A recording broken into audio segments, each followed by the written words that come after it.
Chers étudiants, chères étudiantes, bonjour. Alors voici dans cette vidéo l'étude des fonctions hyperboliques. Donc tout d'abord, les définitions. Donc le cosinus hyperbolique, vous remarquez qu'en fait, il ressemble beaucoup à la formule d'Euler. Vous savez, le cosinus trigonométrique. Sauf que dans le cosinus trigonométrique, au lieu d'avoir exponentielle x plus exponentielle moins x sur 2, il va y avoir exponentielle jx plus exponentielle moins jx, le tout sur 2. Pareil pour le sinus trigonométrique, il y a exponentielle jx moins exponentielle moins jx sur 2j. Et la tangente trigonométrique, c'est le sinus sur le cosinus. Donc là, la formule est identique. D'accord? Donc en fait, ce n'est pas trop difficile, normalement, si vous connaissez bien les formules de l'air, de retenir les formules des fonctions hyperboliques. Les fonctions hyperboliques, elles sont intéressantes pour le génie électrique, puisque l'équation d'un câble électrique pendu entre deux pylônes EDF, eh bien, c'est un cosinus hyperbolique. Alors, commençons par l'étude du sinus hyperbolique. Alors, le sinus hyperbolique, vous allez ici... attendez, hop, voilà. Donc, son ensemble de définitions, vous allez d'abord rechercher son ensemble de définitions. Donc, c'est l'ensemble des réels, puisque l'exponentielle, vous savez, est définie sur R. Donc ici, on n'a aucune opération interdite. On peut calculer pour toute valeur réelle de x, le sinus hyperbolique de x. La continuité. Donc, je vous avais expliqué que pour étudier la continuité d'une fonction, on fait référence à notre catalogue de fonctions bien connues. Les fonctions polynômes sont continues. Les fonctions cosinus et sinus trigonométriques sont continues sur R, etc., etc. Et ensuite, on utilise, vous savez, les opérations sur les fonctions continues. La somme de deux fonctions continues est continue. Le produit de deux fonctions continues est continu, le quotient de deux fonctions continues est continu à condition que le dénominateur soit non nul, et lorsqu'on multiplie une fonction continue par un nombre, on obtient une fonction continue. Donc ici, le sinus hyperbolique est constitué de la fonction exponentielle x et de la fonction exponentielle moins x. Donc ce sont deux fonctions qui sont continues sur R. Donc quand on fait leur somme, on obtient une fonction continue sur R. Alors on a le coefficient 1,5, 1,5 fois la fonction continue exponentielle x moins exponentielle moins x. Donc le sinus hyperbolique est continu sur R. Il n'y a rien d'autre à étudier ici. Alors maintenant, on va étudier l'intervalle d'étude. Alors, qu'est-ce qu'on entend par l'intervalle d'étude? Eh bien, c'est la parité du sinus hyperbolique qui va nous permettre, si la fonction SH est paire ou impaire, de réduire l'ensemble d'études. Au départ, l'ensemble d'études, c'est l'ensemble de définition de la fonction. Donc ici, c'est R. Alors, on étudie la parité de SH. Donc pour cela, on calcule SH de moins x, puisque vous savez que si f de moins x est égal à f de x, alors f est pair, et si f de moins x est égal à moins f de x, f est impair. Donc ici, quand on remplace x par moins x dans l'expression de SHx, on obtient ici, d'accord, exponentielle moins x moins exponentielle moins moins x, donc exponentielle x, le tout sur 2. Et là, on remarque que par rapport à la définition du sinus hyperbolique, eh bien, on obtient l'opposé ici. C'est-à-dire, si on met moins en facteur, on va avoir moins ici, donc plus exponentielle x, moins exponentielle moins x. Donc là, vous remarquez que j'ai inversé les deux exponentielles. On retrouve donc la définition du sinus hyperbolique, mais avec un moins devant. La fonction sinus hyperbolique est donc impaire, ce qui signifie que graphiquement, sa courbe est symétrique par rapport à l'origine du repère. Si ça, vous ne vous rappelez plus de ces définitions, vous le retrouvez dans le chapitre 3 sur les fonctions, dans les premières pages. Alors, comme il y a une symétrie par rapport à l'origine du repère, eh bien, on va pouvoir étudier le sinus hyperbolique sur la moitié de son ensemble de définitions. Donc, son ensemble de définitions, c'est R tout entier. Donc, ici, on va étudier le sinus hyperbolique sur R+. On pourrait l'étudier sur R-, mais on ne va pas s'embêter avec les valeurs négatives. C'est beaucoup plus simple de travailler sur R+. Alors maintenant, le signe de la dérivée de SH. Donc on va travailler à partir de maintenant sur R+. Alors, la dérivée, ici, on peut éventuellement mettre un demi en facteur, d'accord? À ce moment-là, on a la fameuse formule, dérivée de 1 demi fois f, c'est 1 demi fois la dérivée de f. Ensuite, la dérivée d'exponentielle x, c'est exponentielle x, et la dérivée d'exponentielle moins x, c'est moins exponentielle moins x. Hein, vous savez, cette formule que vous connaissez par cœur, normalement, hein, quand on a exponentielle u, la dérivée d'exponentielle u, eh bien, c'est u' fois exponentielle u. Donc ici, votre u, c'est moins x, u', c'est moins 1, donc on trouve moins exponentielle moins x. Bon, la fonction exponentielle, vous savez tous que c'est une fonction qui est strictement positive. Donc on fait la somme de deux fonctions strictement positives, on obtient une fonction positive. Alors là, j'ai écrit pour tout x réel, hein, parce que c'est vrai que pour tout x réel, bon, sachant que je vous l'ai dit tout à l'heure, hein, on travaille sur R+ maintenant. Mais bon, qui peut le plus, peut le moins. Alors, maintenant, passons au tableau de variation et aux limites. Donc ici, la dérivée, on vient de voir qu'elle est positive. On va calculer, tiens, pourquoi pas, la dérivée en 0. Alors pourquoi? Parce que la dérivée en 0, vous savez, ça va nous donner la pente de la tangente à la courbe en 0. Donc pour le tracer, ça sera plus facile. Ensuite, concernant les limites, bon, ça ne va pas être trop compliqué. Hein. SH de 0, c'est exponentielle 0 moins exponentielle 0, donc ça fait 0. Et puis la limite de SHx quand x tend vers plus l'infini, exponentielle x tend vers plus l'infini, d'accord? Donc exponentielle moins x, lui, tend vers 0 quand x tend vers plus l'infini. Donc, oui, ce que j'allais dire précédemment, regardez sur le catalogue des fonctions usuelles qui est dans votre chapitre 3, les premières pages de votre chapitre 3, et vous verrez hein, ces limites si jamais vous les avez oubliées. Donc ici, on obtient plus l'infini. Ce qui va donner graphiquement, alors graphiquement, voilà la courbe que l'on obtient. Donc en fait, pour tracer cette courbe, comment on fait? En fait, on commence par la tracer côté positif, puisqu'on a étudié la fonction sur R+. D'accord? Donc sur R+, on a vu qu'elle était croissante. On a vu aussi que la pente de la tangente en 0, c'est 1.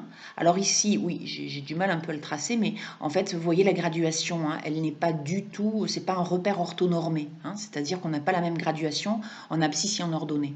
Donc ici, vous avez le point de coordonnée 1, 1, en fait. Hein. Si je voulais tracer la tangente, bon là, mon trait n'est pas très précis, mais si je voulais tracer la tangente en 0, d'accord, eh bien je tracerai la droite d'équation y égale x.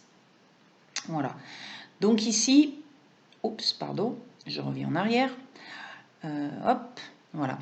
Donc ici, voilà, hein, vous avez une fonction qui est croissante, qui tend vers plus l'infini en plus l'infini. Donc on trace la courbe côté R+, d'accord, sur R+.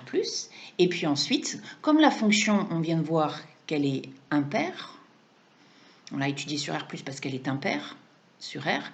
Donc, par symétrie par rapport à O, à l'origine du repère, on va tracer la courbe sur R-. Voilà, donc c'est comme ça qu'on obtient tout le sinus hyperbolique. Alors, maintenant, nous allons passer à la fonction cosinus hyperbolique. Alors, la fonction cosinus hyperbolique, voici donc sa définition. D'accord, donc on a vu, hein, ça ressemble à la définition du cosinus trigonométrique, sauf qu'il n'y a pas les j. Son ensemble de définitions, c'est R, comme pour SH, pour la même raison. Les fonctions exponentielles sont définies sur R, et puis il n'y a pas d'opération interdite, pas de division par 0, pas de racine carrée d'un nombre négatif, pas de logarithme d'un nombre négatif ou nul. Donc, continuité, pareil, pour la même raison. Hein, on a deux fonctions ici, exponentielle x et exponentielle moins x, qui sont continues.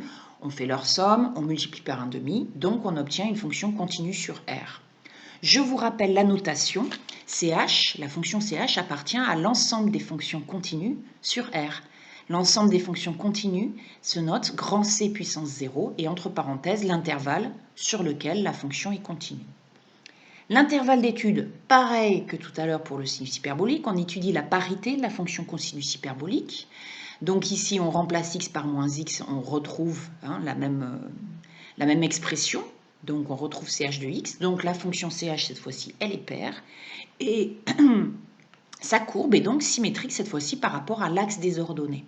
Donc au lieu de l'étudier sur tout son ensemble de définitions qui est R, on l'étudie sur R+. Alors maintenant, le signe de la dérivée, donc pareil, hein, comme pour la dérivée de SHX, on dit que c'est 1/2 fois la dérivée de exponentielle x plus exponentielle moins x, donc ce qui donne, hein, la dérivée d'exponentielle moins x, c'est moins exponentielle moins x, et donc on tombe sur la formule du sinus hyperbolique. Mais le sinus hyperbolique, rappelez-vous de sa courbe, le sinus hyperbolique, quand x est positif, ben, le sinus hyperbolique est positif. Donc nous, on travaille, je vous rappelle, sur R+. Hein. Donc le signe ici de la dérivée est donc positif sur R+. On calcule la dérivée en 0, c'est SH de 0, hein, donc ça fait 0. Donc ici, on va obtenir une tangente horizontale, puisque la pente de la tangente est nulle. Et puis maintenant, pour les limites, on calcule CH de 0. D'accord? Donc ça fait 2 sur 2, ça fait 1. Et puis la limite de CHX quand x tend vers plus l'infini, on va obtenir le même résultat que pour SH. Alors, maintenant, une question supplémentaire est posée. On vous demande de calculer la limite quand x tend vers plus l'infini de la différence des fonctions hyperboliques CH et SH. Donc ici, on fait le calcul. Alors évidemment, si on calcule directement ici la limite, ça va donner une forme indéterminée, plus l'infini, moins l'infini. Sauf qu'on va simplifier ici notre fonction. Donc ça va donner, alors, eh bien, exponentielle x moins exponentielle x, ça fait 0. Et exponentielle moins x moins, donc plus exponentielle moins 2x, ça fait 2 exponentielle moins 2x. Pourquoi je dis moins 2x, pardon. Ça fait 2 exponentielle moins x, d'accord? Donc ça se simplifie et ça ne fait plus que 1. Donc la limite quand x tend vers plus l'infini, bah, ça fait 0. Alors ça, cette indication, ça va nous donner quoi? Ça va nous dire que en fait, pour les grandes valeurs de x positif, la courbe représentant CHX va s'approcher de la courbe représentant SHX et vice-versa. Donc on dit que les courbes représentant le cosinus hyperbolique et le sinus hyperbolique sont asymptotes l'une l'autre. Alors passons à la représentation graphique. Donc ici vous avez donc le cosinus hyperbolique.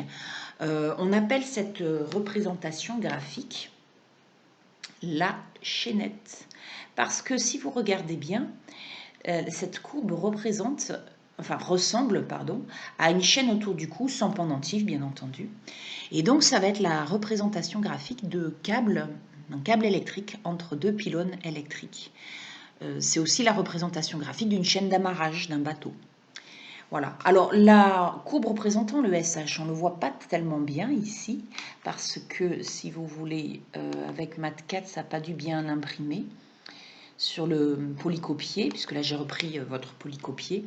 Donc si j'essaie là, alors attendez, je vais essayer de la tracer. En fait, comme elle est asymptote, voilà, ça va donner ça. Oh, j'ai du mal. Hein. Voilà, et puis là, elle passe par 0, et voilà, et après, ça recommence. Voilà, donc bon, là, c'est un petit peu rapide, hein, ici, peut-être à partir d'une valeur plus grande, hein, que les deux courbes se rapprochent. Hein. Voilà, pour le faire bien, il faudrait le tracer avec un logiciel comme Matcad ou Maxima, qui est gratuit. Passons maintenant à l'étude de la fonction tangente hyperbolique. Ah non, d'abord, il y a un petit formulaire. Ben oui, vous savez que pour les fonctions trigonométriques, il y a un formulaire. Donc pour les fonctions hyperboliques, dont les formules ressemblent, il y en a aussi un. Alors, les fonctions SH et TH sont impaires, hein, puisque la tangente hyperbolique, c'est une fonction impaire, SH, divisée par une fonction paire, CH. Donc le quotient donne une fonction impaire. Si vous n'en êtes pas convaincu, on verra par la suite la démonstration du fait que la tangente hyperbolique est impaire. Alors ensuite, on a vu que la dérivée de CHX, c'est SHX, et que la dérivée de SHX, c'est CHX. Ah ben alors c'est plus simple que pour le cosinus et le sinus trigonométrique. Vous savez que la dérivée de cosinus, c'est moins sinus x, et la dérivée de sinus, c'est cos x. Donc là, on n'aura pas besoin de réfléchir, et pour les primitifs, ça va être la même chose. Hein. Il n'y a pas de signe ici qui va se balader.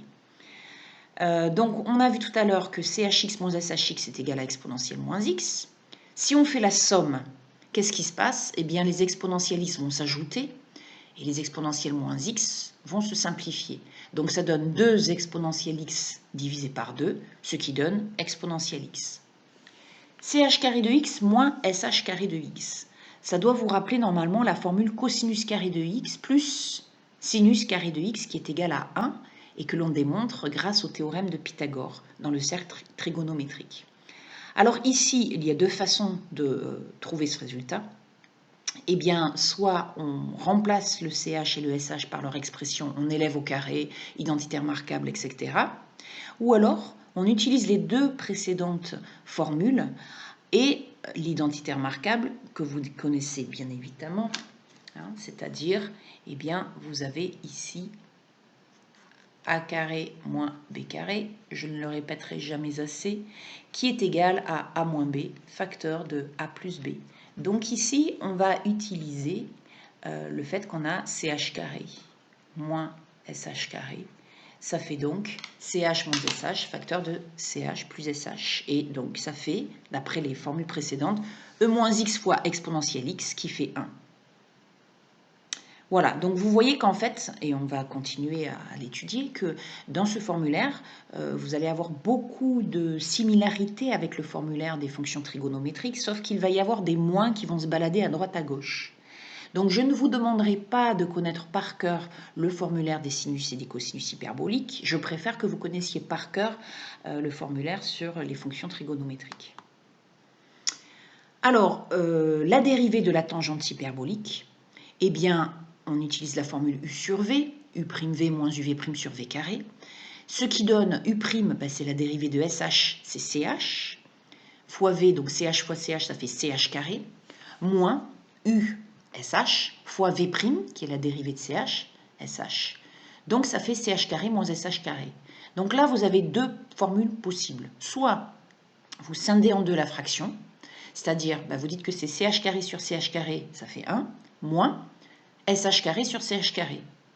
Ou bien, vous utilisez la formule précédente, à savoir ch carré moins sh carré est égal à 1, et donc vous obtenez la deuxième formule. Et on peut aller plus loin ici, de ce côté-là, sh carré sur ch carré, c'est le carré de sh sur ch, donc ça fait tangente carré hyperbolique. Voilà, et donc là, vous remarquez à nouveau, évidemment, des formules similaires avec la trigonométrie, sauf qu'il y a des moins qui se baladent. Vous voyez, donc la dérivée de tangente x, je vous rappelle qu'il s'agit de 1 plus tangente carré de x, ou 1 sur cos carré de x.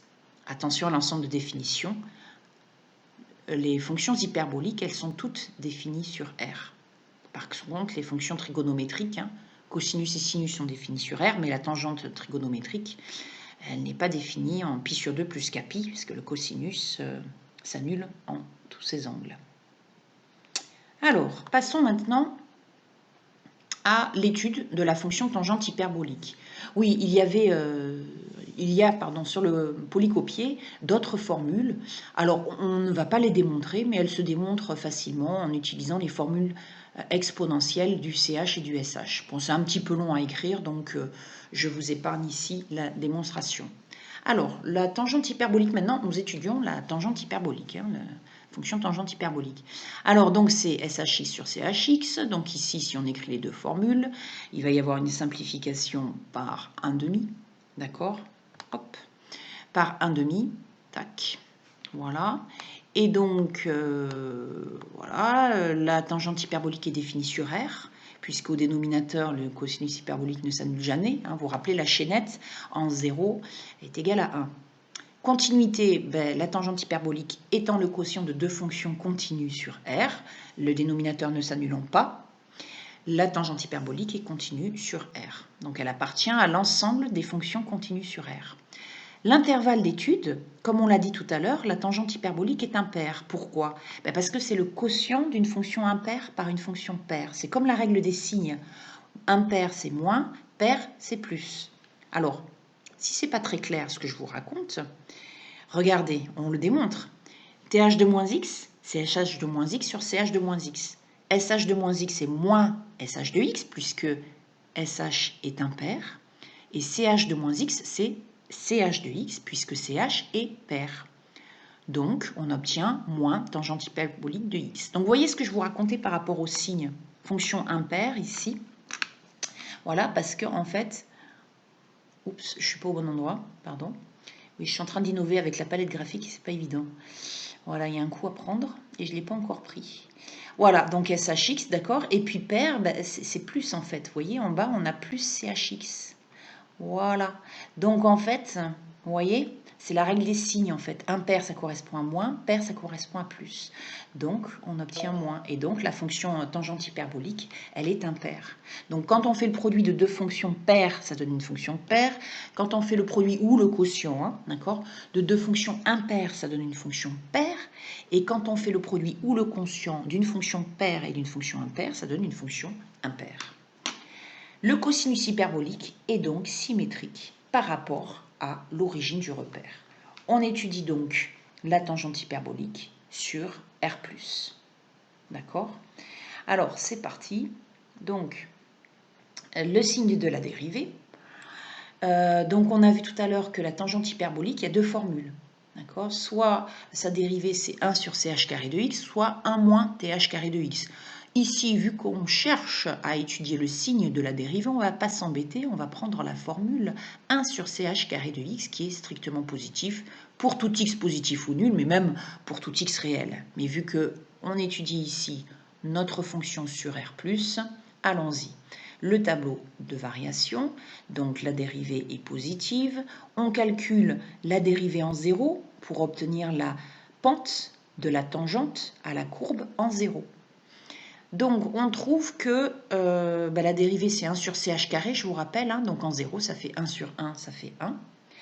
Ensuite, la valeur de th en 0, ben, ça fait 0, puisque c'est le sinus hyperbolique de 0 sur le cosinus hyperbolique de 0. Donc, c'est pas compliqué. Et puis, la limite en plus l'infini.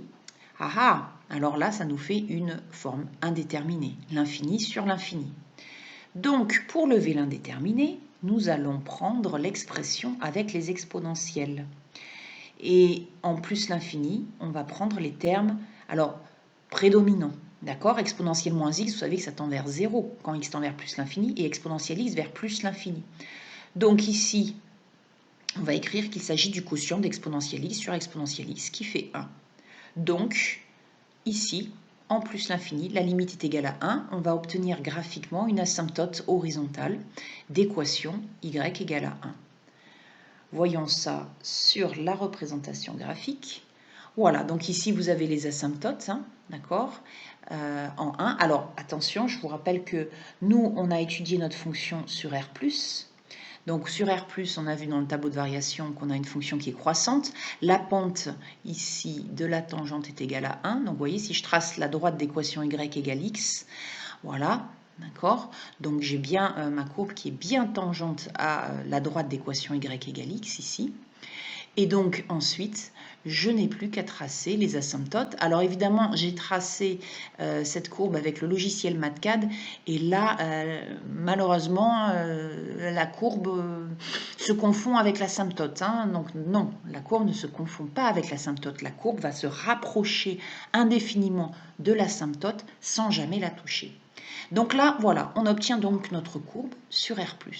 Et comme on a vu que la fonction tangente hyperbolique est impaire, nous n'avons plus qu'à tracer le symétrique par rapport à l'origine du repère pour obtenir la courbe sur R-.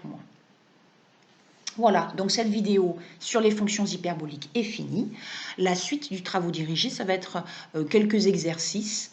Donc il nous reste à étudier des limites de fonctions, puisque le cours d'amphi de vendredi dernier portait sur ce thème-là. Donc c'est parti. À bientôt. Au revoir. Suite au prochain épisode.